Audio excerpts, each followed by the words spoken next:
La teoría subjetiva del valor dice que lo que la gente intercambia no es tanto los bienes, sino el valor que ellos derivan del uso de esos bienes. Entonces, esto es cierto, es un marcador, pero lo que esto significa para mí es la posibilidad de escribir en el rotafolio. Y si alguien me dice, a ver, ¿cuánto estaría dispuesto a pagar por el marcador? Bueno, por el marcador X, pero en realidad lo que estoy dispuesto a pagar por el marcador depende de la utilidad que represente para mí escribir sobre el rotafolio.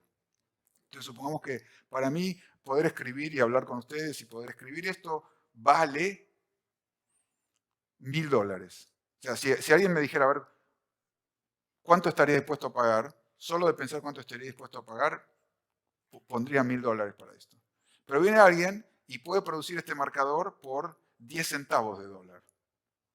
Entonces viene y dice, bueno, yo lo vendo a 50 centavos de dólar y saco una inmensa ganancia. Claro, pero yo lo compro por 50 centavos de dólares, ¿cuánto saqué de ganancia?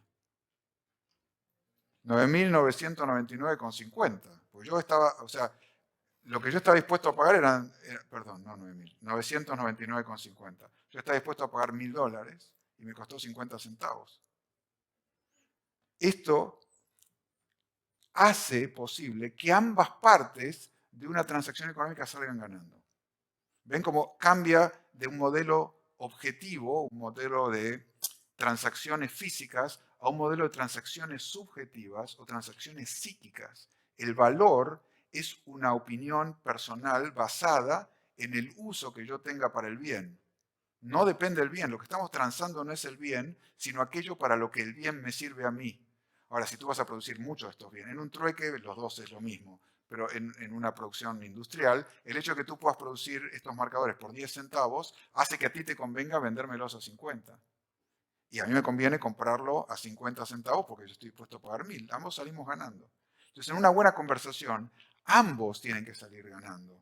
Esta negociación es para ver, hay forma de que ambos salgamos ganando y que encontremos una manera de operar en el futuro que a los dos nos convenga, por lo cual todos queremos participar de esa manera.